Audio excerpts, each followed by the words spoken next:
Sign क्या है? ठीक। परिभाषा किसने दी? तो point number 1 complete. Point number 2, रसायन के उपयोग, जो इस लेसन में उन्हीं उपयोगों की बात।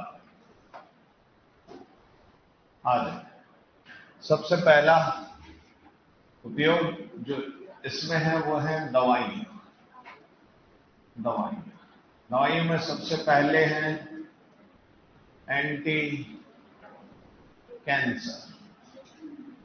कौन सी दवाइयां? Anti cancer. एंटी कैंसर में सबसे पहले है सिस्प्लेटिन।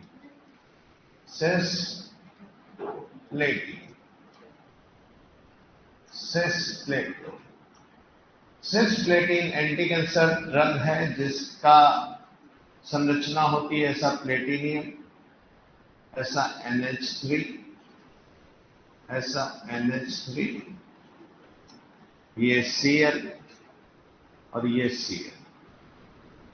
तो Cl NH3 NH3 इसको क्या बोलते हैं? सिस्प्लेटिन। सिस क्यों बोल रहे हैं? क्योंकि जो ग्रुप लगे हुए हैं वो एक तरफ है, इसलिए इस पोजीशन को बोलते हैं सिस। तो प्लेटिनियम का बना है सिस्प्लेटिन। सिस्प्लेटिन बहुत ही फेमस है और ये पूछी गई थी CUET 2022। इसमें पूछी गई CUET 2022। सिस्प्लेटिन का सूत्र क्या है? ये उपसंयोजक यौगिक में आप पढ़ेंगे। सिस्प्लेटिन। दूसरी ड्रग जो आपके पास है, दूसरी दवा जो आपके पास है एंटी कैंसर, वो है टैक्सोन। कौन है? टैक्सोन। तीसरी दवा जो आपके पास है वो है विनक्रिस्टिन।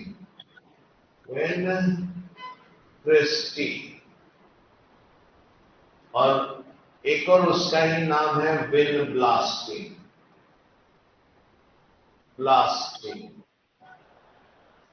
विनक्रिस्टिन और विनब्लास्टिन। सर इससे पहले कुछ करवाया गया? कुछ नहीं करवाया। लास्ट क्लास किस टाइम तक है ये मुझे नहीं पता। ठीक है। हाँ, लेट क्यों शुरू हुई? रघुनाथपुरा से आने का टाइम लगता है बेटा, बीच में गड्ढे भी बहुत है और मैं एक्टिवा पे जाता हूँ, बारिश का टाइम है, कीचड़ भी हुआ, फिसल गया तो बुढ़ापे में हड्डी वड्डी टूट जाए तो जुड़ती भी नहीं है। ऐसे एंटी कैंसर ड्रग के नाम याद हो जाने चाहिए। कौन है? इसकी संरचना भी पता होनी चाहिए, याद हो जानी चाहिए। उपसंयोजक यौगिक में तरुण सर आपको करवाएंगे।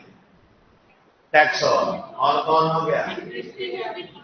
हाँ, ये सदाबहार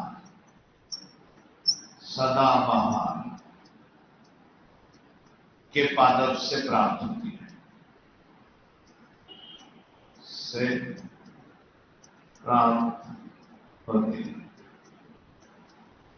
फर्स्ट लाइन ड्रग है। किसी को भी कैंसर हो तो सबसे पहले दवा यही दी जाती है, विनक्रिस्टिन विनब्लास्टिन। ये अभी भी मार्केट में चल रही है। पहली दवा जो कैंसर में कोई भी डॉक्टर दुनिया का देता है वो कौन सी है? Vincristine vinblastine. क्लियर? टैक्सोन अब मार्केट में बहुत कम चलती है और सिस्प्लेटिन केवल किताबों में बची है, मार्केट में है ही नहीं। ठीक है, फिर भी किताबों में सबसे ज्यादा पूछी कौन सी जाती है? तो अगर आपको सबसे ज्यादा याद करनी है तो कौन सी याद करनी है? सिस्प्लेटिन। जल्दी से लिख डालो इसे फटाफट। कौन सी दवा हो गई? सिस्प्लेटिन, एंटी कैंसर दवा।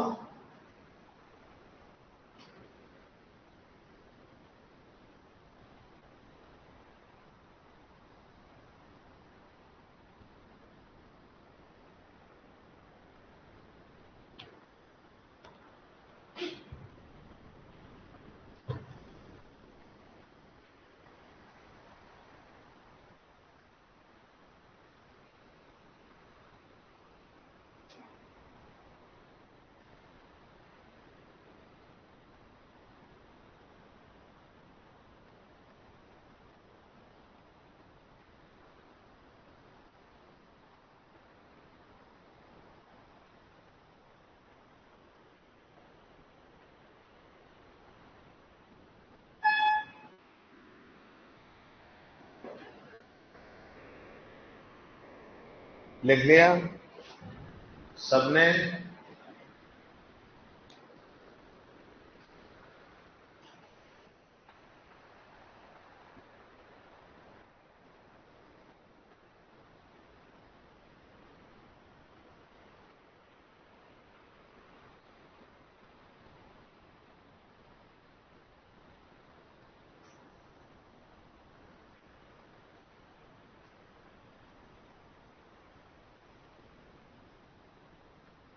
चले आगे।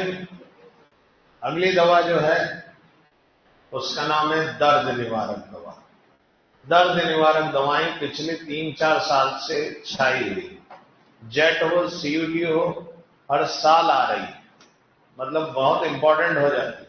एक लेसन है दैनिक जीवन में रसायन, वहां पर भी साजिद सर या वीके सर आपको बताएंगे, लेकिन मैं और बता दे रहा हूं। दर्द निवारक दवा इस साल भी पूछी गई, पिछले साल भी थी, उससे पिछले साल भी थी। दर्द निवारक पूछी ही जा रही है। तो आ जाइए। अगली दवाई जो बात कर रहे हैं नंबर 2, वो कौन सी है?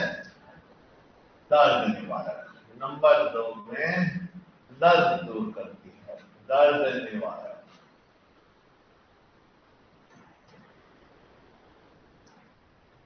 Pain killer.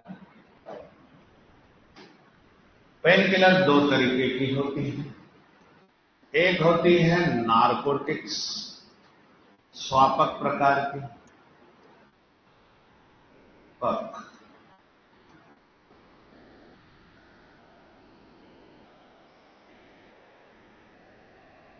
नारकोटिक्स स्वापक। स्वापक कौन सी होती है? जिनकी आदत पड़ जाती है। आदत पड़ जाती है मतलब एक बार दर्द दूर करने के लिए लिया और फिर दवा खुद आपको लेनी पड़ेगी, क्योंकि उसकी 1-2 बार में ही क्या हो जाती है? आदत हो जाती है। इनमें कौन कौन है? इनमें 3 हैं। कौन कौन से? एक तो अफीम, क्या बोलते हैं इसको? मॉर्फिन। दूसरा हेरोइन। तीसरा कोडीन। ये आपके सिलेबस में है। तो ये 3 दर्द निवारक कौन से प्रकार की है? सॉपर। ये खतरनाक दर्द निवारक होती है। ये इतनी खतरनाक है कि एक निश्चित डोज से ज्यादा लेने पर अगर आपका हाथ कट जाए, पैर कट जाए, तब भी दर्द नहीं होगा। इतनी खतरनाक। गोली लग जाए तब भी दर्द नहीं होगा। इतनी खतरनाक दर्द निवारक है। तो पहले जब युद्ध हुआ करते थे तो लोग बहादुर तो होते ही थे, साथ में डोज लेके भी जाते थे अफीम की। आज भी गांवों के अंदर डोज लेने की परंपरा है। ठीक है। तो ये है कौन सी? स्वापक प्रकार। पिछले साल आरएस से लेकर सीयूटी से लेकर हर एग्जाम में, नीट से लेकर हर एग्जाम में पूछा गया। दूसरी कौन सी? अस्वापक। अस्वापक, नॉन नार्कोटिक्स।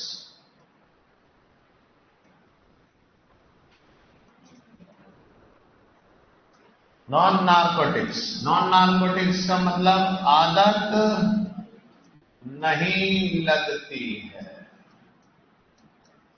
आदत नहीं होती है। दर्द तो दूर करती लेकिन आदत नहीं। पैरासिटामोल।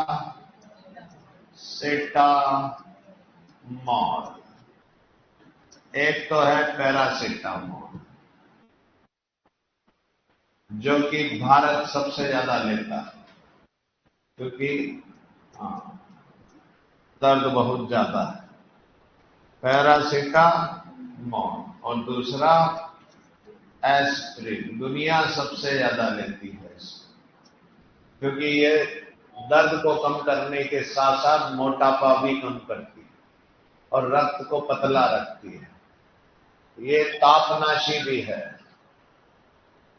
तापनाशी, बुखार भी दूर करती है और ये रक्त को पतला रखती है, रक्त को पतला।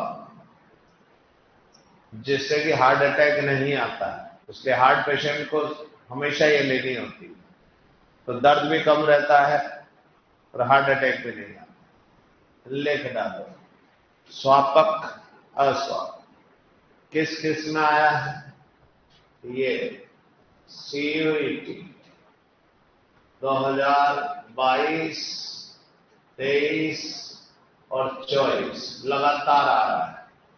ICAR 20, 21, 22 लगातार। जेट 2023 लगातार आ ही रहा है। ठीक है, इसलिए इंपॉर्टेंट हो जाता है कि यहां से क्वेश्चन आपको मिलेगा ही मिलेगा।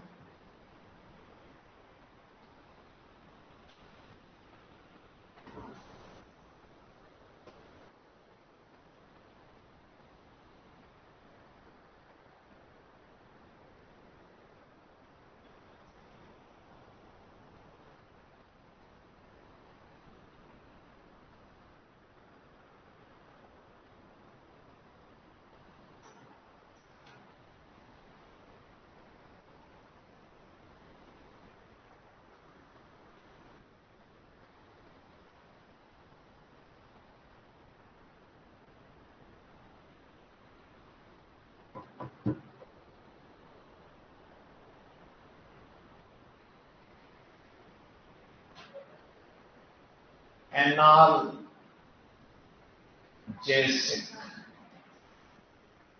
दर्द निवारक को क्या कहा जाता है? एनाल्जेसिक। अच्छा, इस बार CUT में किस नाम से आया और जेट में एनाल्जेसिक है। अब दर्द निवारक की जगह क्या शब्द लिखा हुआ आ गया? एनाल्जेसिक। हो गया गड़बड़? एनाल्जेसिक तो याद रखना है। Analgesic narcotics, non narcotics, analgesic है। निम्न में से एनाल्जेसिक है। अब एनाल्जेसिक दर्द निवारक को क्या बोलते हैं? एनाल्जेसिक। दर्द निवारक को क्या बोलते हैं? एनाल्जेसिक। एनाल्जेसिक कितने प्रकार के हैं? कौन कौन से? स्वापक और स्वापक कौन होते हैं? जिनकी आदत हो जाती है। ये बैन है, आप ऐसे नहीं ले सकते इसको। अफीम, ठीक है, हेरोइन, अफीम से ही बनता है हेरोइन। केवल एक NH पे CH3 लगाना पड़ता है, COCH3 असाइलेशन करना पड़ता है। छोटी सी रिएक्शन, एसाइल एसिटिक एनहाइड्राइड में उबाल दो, मॉर्फिन लाखों की चीज करोड़ों में बदल जाती है 1 घंटे की रिएक्शन से। ठीक है, लेकिन एसिटिक एनहाइड्राइड ही नहीं मिलता मार्केट में, क्योंकि वो बैन है। वो कहां से बनाओ, लेकिन केमिस्ट बना सकता है। तो एक केमिस्ट ने ऐसा काम किया उदयपुर के अंदर, और उसने क्या कर दिया, केमिस्ट्री वाले ने, देखो कितना, उसने मॉर्फिन ली, अफीम खेतों से अफीम उठवाई, उसका एसाइलेशन कर दिया, हीरोइन बना दी, और 34,000 करोड़ की हीरोइन इकट्ठी कर ली। वो तो मुखबिर होते हैं, उसने बता दिया कि ये आदमी ऐसा काम कर रहा है, पिछले साल पकड़ी गई 34,000 करोड़ रुपए की। एक छोटे से कमरे में लैब बना के आराम से बना रहा, ठीक है, मॉर्फिन से हेरोइन, लाखों की चीज को करोड़ों की कर दे रहा था, लेकिन अभी जेल में है। ठीक है, उसका दर्द दूर करने के लिए वही चीज दी जा रही है। आई बात समझ में? 2 तरीके के दर्द है। अच्छा, इनकी संरचना भी पूछी जाती है। संरचना ऑर्गेनिक केमिस्ट्री में आपको बताई जाएगी, लेकिन फिर भी मैं आपको बता देता हूं पैरासीटामोल की संरचना। पैरासीटामोल की संरचना, ऐसा बेंजीन रिंग होता है, उस पे या NH, यहां CO CH3 और ये phenol OH, paracetamol.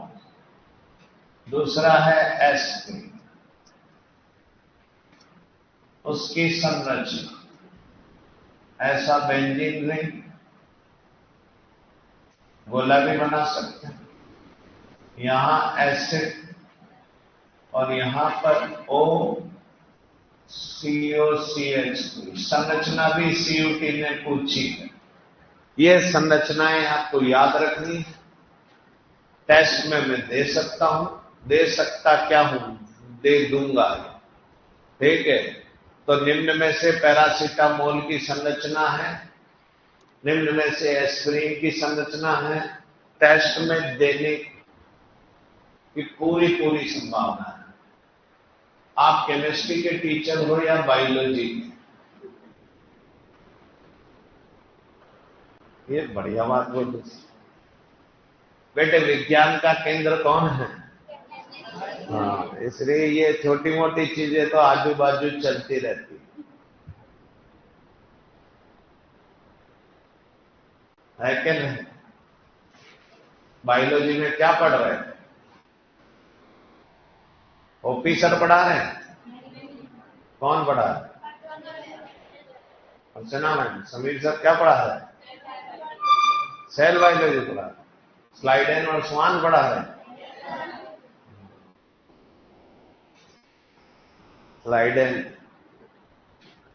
Schleiden biologist था कि जूलॉजिस्ट था?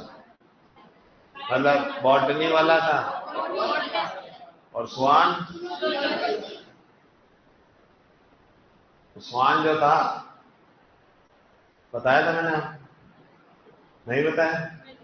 स्वान लॉयर था, वकील था। वकालत उसकी चलती नहीं थी। वकालत करता था, वकालत चलती नहीं थी। और जिससे प्यार करता था, वकालत चल नहीं रही थी, पैसे नहीं आ रहे, उसने भी छोड़ दिया, घर वालों ने भी छोड़ दिया। तो स्वान डिप्रेशन में चला गया। उसने रिवॉल्वर उठाई और गोली मार दी, अपने खुद को गोली मार दी। तो मरने की लगभग मरना हालत में हॉस्पिटल में भर्ती कराया गया। 1 साल तक हॉस्पिटल में रहा और बच गया। 1 साल में उसको पता चला कि स्वयं की सफलता के अलावा दुनिया में कुछ नहीं। फिर उसने कहा वकील बनना मेरा धैर्य नहीं, मुझे कुछ और करना चाहिए। फिर उसने विज्ञान पढ़ाई की, BSc की, MSc की, PhD की, और फिर जो है स्लाइडेन के साथ मिलकर कोशिका सिद्धांत दिया। उनका एक फ्रेंड था जाइस, JZESS, जिसके अभी भी लेंस आते हैं, कैमरे आते हैं। कैमरों के लेंस सबसे बढ़िया जाइस के ही आते हैं।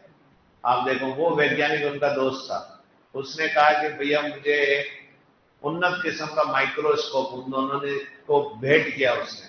उसी माइक्रोस्कोप से कोशिका के अंदर उन्होंने बहुत सारी चीजें देखी और फिर उन्होंने कोशिका सिद्धांत किया।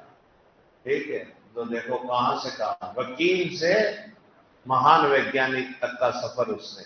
इसलिए जिंदगी में सब कुछ खत्म हो जाए तो आदमी अगर जिंदा है और उसमें, ठीक है, जिंदा रहने की भावना है, कुछ कर गुजरने का जज्बा है, तो कुछ भी कर सकता है। एक हारे हुए वकील से एक महान वैज्ञानिक तक का सफर तय किया उन्होंने। आई बात समझ में? हाँ, चले आगे। चलिए, ये क्या था? पैरासीटामोल। अब बात करते हैं अगली दवा। तीसरी दवा है एंटी एड्स की दवा।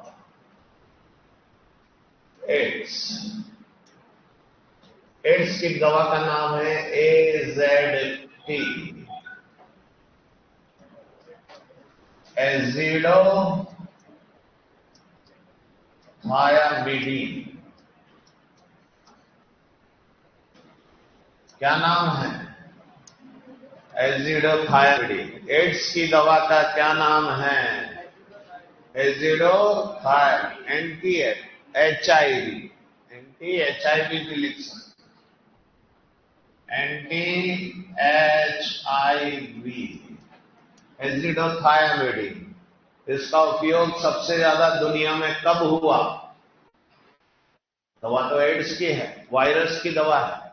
सबसे ज्यादा उपयोग कोरोना में हुआ, क्योंकि दवा कोई थे ही नहीं कोरोना की, तो पता चले एड्स की दे रहे हैं। क्या पता वायरस की दवा है, वायरस मर जाए। ठीक है, आदमी नहीं मट गया इस चक्कर में, डॉक्टरों को कुछ पता नहीं था, दिए जा रहे हैं।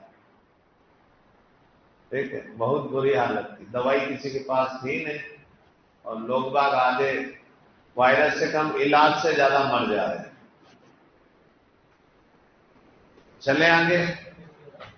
तो 3 दवाएं आपने देख ली, कौन कौन सी देख ली? एंटी कैंसर और दर्द निवारक। एंटी कैंसर कौन कौन सी है? कौन कौन सी है? एंटी कैंसर कौन कौन सी है? Cisplatin, taxane, vincristine. Vincristine, vinblastine किससे मिलती है? आईसीआर के एग्जाम में पूछी गई थी 2020 में, और वो भी किस में? एग्रीकल्चर में। किसमें पूछी गई थी? एग्रीकल्चर। आ जाइए। दर्द निवारक कौन सी है? दर्द निवारक को क्या बोलते हैं? एनाल्जेसिक। कौन कौन सी है? स्वापक और टेस्ट में दूंगा मैं। स्वापक कौन सी है? आदत हो जाती किसकी? अफीम। अफीम को क्या कहते हैं? अस्वापक कौन सी है? जिनकी आदत कौन सी है? तापनाशी, एंटीपायरेटिक कौन है? रक्त को पतला कौन करती है? संरचना याद रहेगी। ये सर आपको बताएं, ये फिनॉल है, उसकी पैरा पोजीशन पे अमाइड लगा हुआ है, इसलिए इसका नाम है पैरासिटामोल।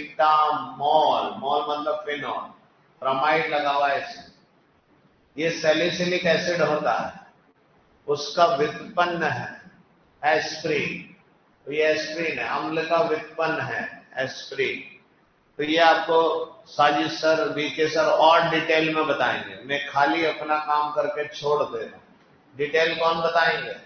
सर। लेकिन ये कोई नहीं बताएगा। एड्स की दवा का क्या नाम है? AZT, एजिडोथायरोन। ये केवल इसी लेसन के अंदर है, इसलिए आपको ध्यान रखना। ये दूसरा काम हो गया। उपयोग, बहुत सारे उपयोग पहले मैं कराता था, अब क्या किया है, अब सारे उपयोग अलग अलग लेसन में बांट दिए, ताकि बार बार कोई टीचर पढ़ाए तो टाइम वेस्ट ना हो, एक ही जगह वो आए चीजें। बार बार मैं भी पढ़ा रहा हूं, कोई और भी पढ़ा रहा है, कोई और भी पढ़ा रहा है, 4-5 बार टाइम तो लगता है पढ़ाने, तो टाइम की बचत होगी, जिससे हम बाद में रिवीजन बहुत अच्छे से कर सकें। इसलिए सीधे अपन अगले मुद्दे पे चलते हैं, और अगला कौन है? पदार्थ का वर्गीकरण। ठीक है, पदार्थ का वर्गीकरण।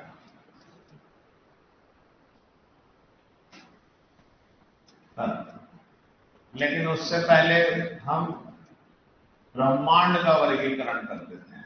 ब्रह्मांड का वर्गीकरण ये आपको पता होना चाहिए। पूरे ब्रह्मांड में 2 ही चीजें हैं। पूरे ब्रह्मांड में कितनी चीजें हैं? 2। एक कौन है? पदार्थ। ठीक है, जिसको द्रव्यमान भी कहते हो। दूसरा कौन है? ऊर्जा। और एक वैज्ञानिक जिसने इन दोनों में संबंध को देखा, एक दूसरे में ये बदल सकते हैं, वो कौन था? आइंस्टीन। क्या था आइंस्टीन का फॉर्मूला? E=mc²। E क्या है? ऊर्जा। M क्या है? द्रव्यमान। तो द्रव्यमान अगर प्रकाश के वेग से चलने लग जाए, किसके वेग से चलने लग जाए? तो देखो बहुत इंटरेस्टिंग चीज है ये। द्रव्यमान को अगर आप प्रकाश का वेग, c है प्रकाश का वेग, प्रकाश का वेग बहुत इंपॉर्टेंट है। प्रकाश का वेग कितना होता है? 3 इंटू 10 की घात 8 मीटर प्रति सेकंड, या फिर 3 इंटू 10 की घात 10 सेंटीमीटर प्रति सेकंड, या कितना होता है 3 लाख किलोमीटर प्रति सेकंड। तो 1 सेकंड में प्रकाश कितना चलता है? 3 लाख किलोमीटर। कितना जाता है? 3 लाख। इससे तेज दुनिया में किसी की स्पीड, आपने पलक झपकाई, कहां पहुंच जाएगा? चांद पे। प्रकाश कितनी दूरी तय कर लेता है? चांद से भी दूर। पलक झपकाते वापिस। इसका उपयोग मनुष्य ने किसमें किया है? ये मोबाइल फोन। ये देख रहे हैं मुझे तुरंत के तुरंत। ये कैसे देख पा रहे हैं? इसी की बदौलत, प्रकाश के वेग। ये जितना भी वीडियो में रिकॉर्ड हो रहा है, इसका ट्रांसमिशन जो हो रहा है वो किस रेडियो तरंगों के रूप में हो रहा है। कौन सी तरंगों के? रेडियो तरंगे, प्रकाश तरंगे हैं, जिनका वेग कितना होता है? 3 लाख किलोमीटर प्रति सेकंड। अगर किसी भी द्रव्यमान को इसके प्रकाश के वेग के स्क्वायर से फेंक दिया जाए तो वो किसमें बदल जाए? मूवीज में देखा होगा आपने कि एक आदमी धीरे धीरे कणों में बदल जा रहा है और फिर बदल के दूसरी जगह पहुंच जा रहा है। नारद मुनि को जानते हो? नारायण नारायण करके वो ब्रह्मा जी के पास 1 सेकंड में, फिर पृथ्वी पे आ जा रहे हैं, फिर विष्णु भगवान के पास चले जा रहे हैं। इतनी तेजी से कैसे जा रहे हैं? अब पता चला कि वो अपने द्रव्यमान को किसमें बदलना सीख गए हैं? वो ऊर्जा में बदलना सीख गए हैं। और जैसे ही रुकते हैं, ऊर्जा किसमें बदल जाती है? पदार्थ में बदल जाती है, मतलब वापिस द्रव्यमान। कितनी उन्नत! ऐसे लगता था कि ये वास्तव में असत्य है, जो दिखा रहे हैं कि नारायण मुनि जो इधर से उधर जा रहे हैं, लेकिन इस फॉर्मूले से वो संभव है। जिस दिन मनुष्य अपने आप को इसी स्पीड से चलाना शुरू कर देगा, उसी दिन ही वो ऊर्जा और द्रव्यमान में परिवर्तित होना शुरू हो जाएगा। ठीक है, E=mc²। जैसे सूर्य से प्रकाश, सूर्य पे क्या है? हीलियम और हाइड्रोजन, वो दोनों एक दूसरे में बदलते हैं, तो वहां नाभिकीय संलयन और विखंडन की अभिक्रिया होती है, जिससे ब्लास्ट होता है। ब्लास्ट होता है तो द्रव्यमान इतनी तेजी से सूर्य से दूर जाता है। किस स्पीड से? c के स्क्वायर से, प्रकाश के वेग के स्क्वायर से दूर जाता है। दूर जाता है तो किसमें बदल जाएगा? ऊर्जा में। ऊर्जा में बदल जाएगा और 8 मिनट के अंदर वो कहां पहुंच जाता है? पृथ्वी। 8 मिनट लगते हैं। मतलब सूर्य पृथ्वी कितना दूर है? 1 सेकंड में कितना? 3 लाख किलोमीटर। तो कितने सेकंड होते हैं? 60 सेकंड। फिर मिनट, और फिर कितने मिनट? 8 मिनट। तो आप दूरी निकाल सकते हो। तो सूर्य की दूरी कितनी? इतना जबरदस्त, 8 मिनट में आ रहा है। फिर क्या हो रहा है? प्रकाश की गति से आ रहा है। हमारे यहाँ क्या है? हमारे यहाँ पेड़ पौधे हैं। पेड़ पौधों की पत्तियों में कौन है? मैग्नीशियम। मैग्नीशियम उस प्रकाश को ले लेता है और किसमें बदल देता है? ग्लूकोज में बदल देता है। ग्लूकोज में बदल देता है तो प्रकाश की ऊर्जा किसमें बदल गई? प्रकाश की ऊर्जा किसमें बदल गई? पदार्थ में बदल गई। ऊर्जा किसमें बदल गई? पदार्थ। फिर हम उसको खा लेते हैं, ग्लूकोज को। फिर वो माइटोकॉन्ड्रिया में जाके इलेक्ट्रॉन घूमता है प्रकाश की गति से।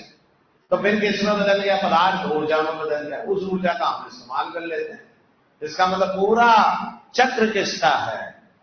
पदार्थ से, ऊर्जा से। तो ब्रह्मांड में 2 ही चीज है, एक पदार्थ है और दूसरी, और उसको समझा किसने? इसलिए आइंस्टीन महान है। E=mc²। अब यहां काम की चीज क्या है? सबसे काम की चीज है प्रकाश का वेग। कितना होता है? 3 इंटू 10। ठीक है, मनुष्य किस गति से चलता है? ध्वनि की गति से, या ध्वनि की गति से दुगनी। जिस स्पीड से आप मुझे सुन रहे हैं, मनुष्य इससे 3 गुना गति से चलना शुरू कर दिया, फाइटर प्लेन। लेकिन प्रकाश की गति और ध्वनि की गति में जमीन आसमान का फर्क है। ध्वनि की गति होती है 530 मीटर पर सेकंड। कहां 530 और कहां 3 इंटू 10 की घात 8 मीटर पर सेकंड। तो 520 से ही आप मुझे सुन पा रहे हैं। इसलिए बादल जब गरजता, बादल बिजली चमकती, पहले बिजली दिखाई देती, जितनी तेज बिजली दिखाई देती है उतनी तेजी से आप कान पे हाथ रख लेते हैं कि अब आवाज आने वाली, क्योंकि बिजली की स्पीड तो तेज है, वो तो आपको दिखाई दे गई, और आवाज धीरे धीरे आ रही है, ठीक है, तो बाद में सुनाई देती है आवाज। आई बात समझ में? नोट कर लो, काम की चीज है।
तो देखिए, ऊर्जा पढ़ने के लिए एक पूरा लेसन है ऊष्मा गतिकी।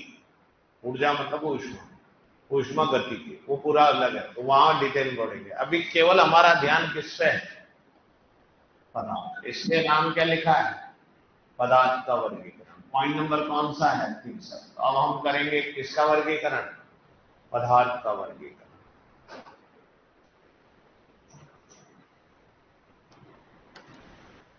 ये जो मैं पढ़ा रहा हूं यही टेस्ट में दूंगा बेटा।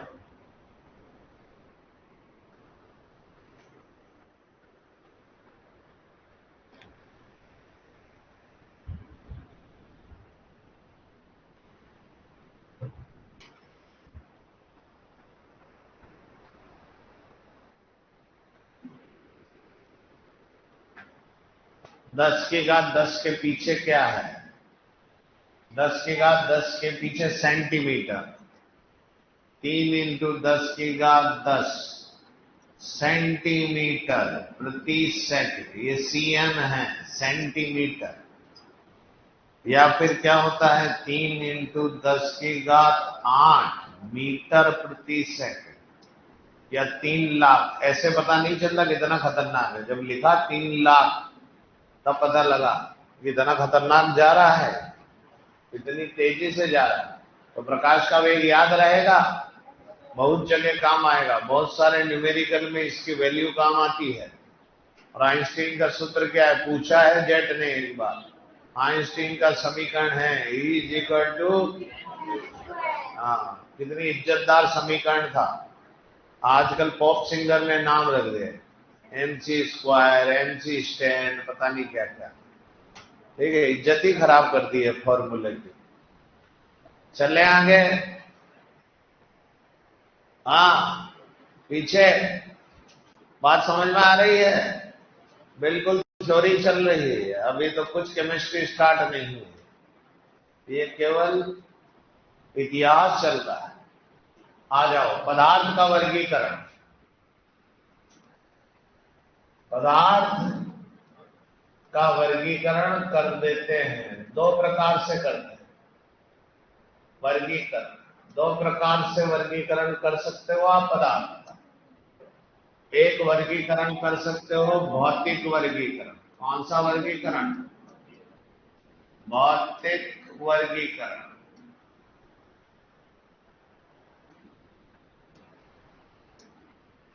और दूसरा वर्गीकरण कर सकते हो कौन सा? रासायनिक वर्गीकरण।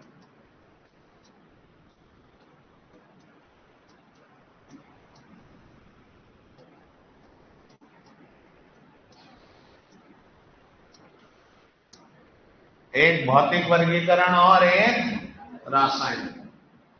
तो सबसे पहले कौन सा कर लेते हैं? हाँ, पदार्थ का भौतिक वर्गीकरण।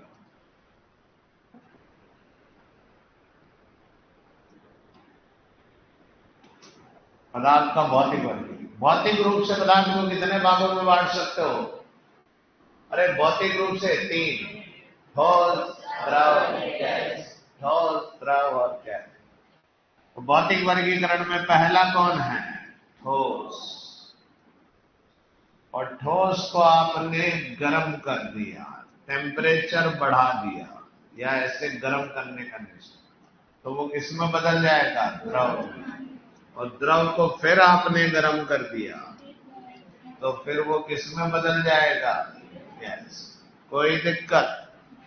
गैस को ठंडा कर दिया, टेम्परेचर कम, किसमें बदल जाएगा? द्रव। द्रव को ठंडा कर दिया, किसमें बदल जाएगा? ठोस। ठोस जो होता है उसकी आकृति निश्चित होती है और उसका आयतन भी क्या होता है? पत्थर लिया, उसका जो आयतन है वो फिक्स रहेगा, उसकी आकृति जो है फिक्स रहेगी।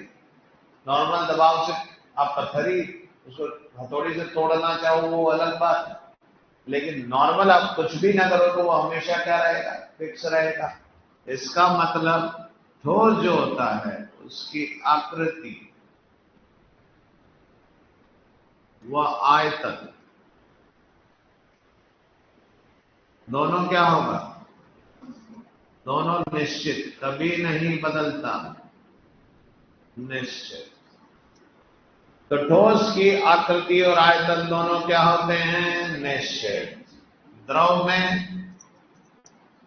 आयतन क्या है? आयतन निश्चित।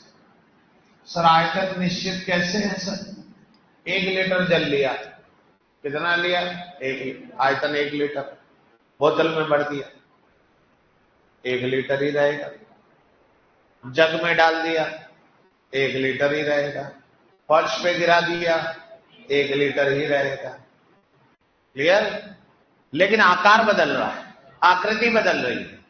कैसे बदल रही? बोतल में डाला बोतल जैसा हो, गिलास में डाला गिलास जैसा हो, जग में डाला जग जैसा हो गया, यहां गिरा दिया फैल जाएगा। तो 1 लीटर आयतन तो निश्चित है लेकिन आकृति क्या हो रही है? अनिश्चित। तो द्रव का क्या निश्चित होता है? और आकृति याद रहेगा। छोटी छोटी चीजें आजकल पूछ ले रहे हैं। निश्चित। अच्छा गैस, गैस का आयतन, ठीक है, गुब्बारा लिया आपने, दबा दो, आयतन भी बदल गया, आकृति भी बदल गई। इसका मतलब गैस का आयतन व आकृति दोनों अनिश्चित। अरे पता है तो अब से याद रहना चाहिए। ठोस आकृति और आयतन दोनों, द्रव आकृति। ये क्या कर दिया? बोले नहीं तुम? सर ये क्या कर रहे हो?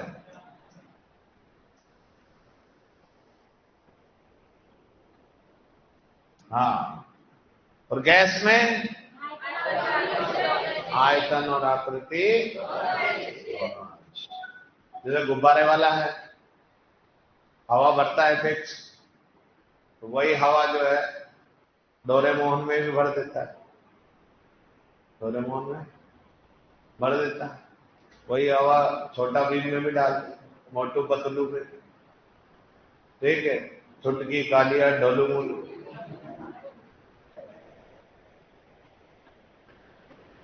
देखते हो छोटा भीम? महाराज का क्या नाम है? कौन से गांव में रहता है भीम? दौलतपुर का भीम। और महाराज का नाम क्या है? इंद्रवर्मा। और महाराज की बेटी का क्या नाम है? इंदुमती। और मौसी का क्या नाम है? टुनटुन मौसी। इसके लड्डू खाते ही तो भीम में ताकत आती है कि नहीं? हाँ, देखना पड़ता। मेरा छोरा कहता है पापा मैं हूं भीम और आप हो कालिया। मैं कहा बस यही जिंदगी में बचा था।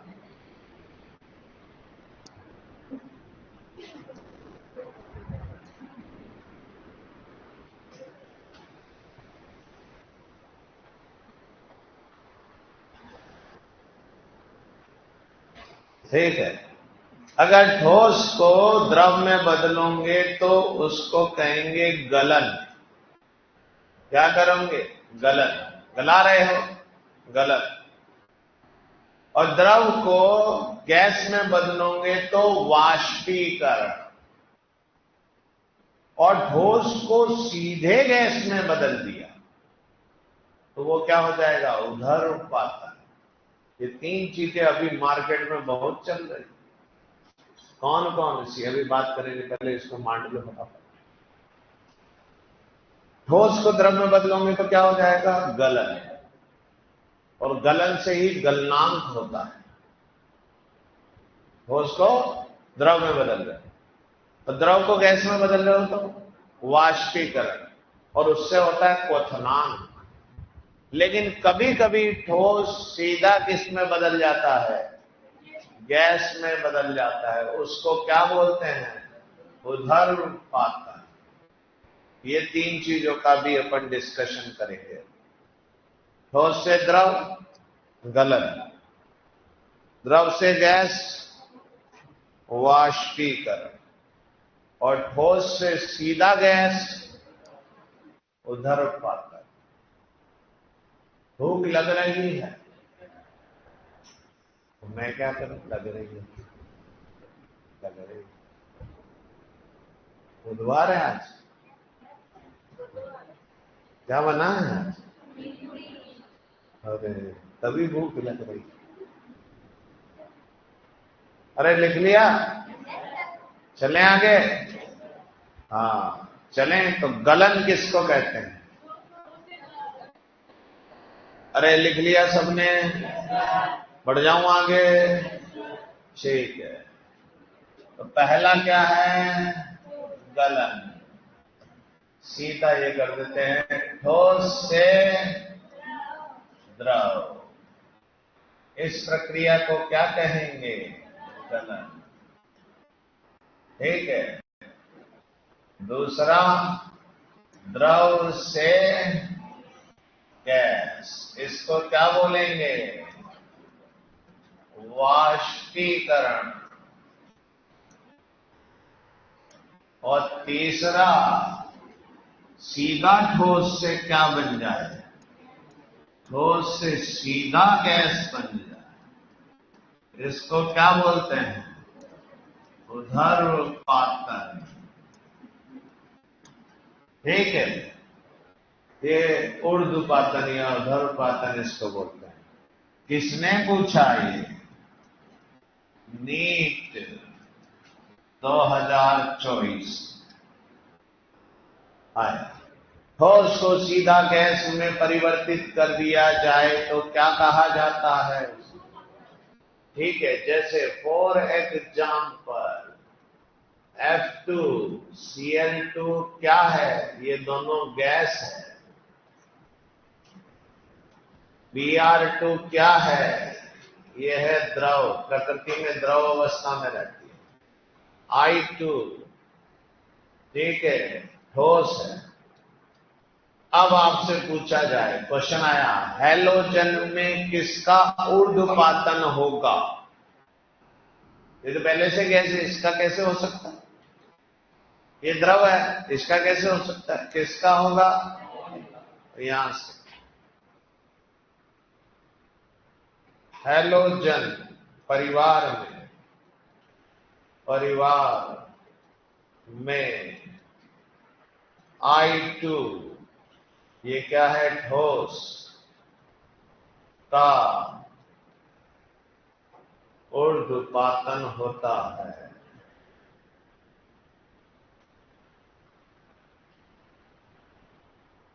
कोई दिक्कत? तो इसी के साथ आज की स्टोरी, हाँ, क्योंकि आपको पूरी सब्जी बुला रही है।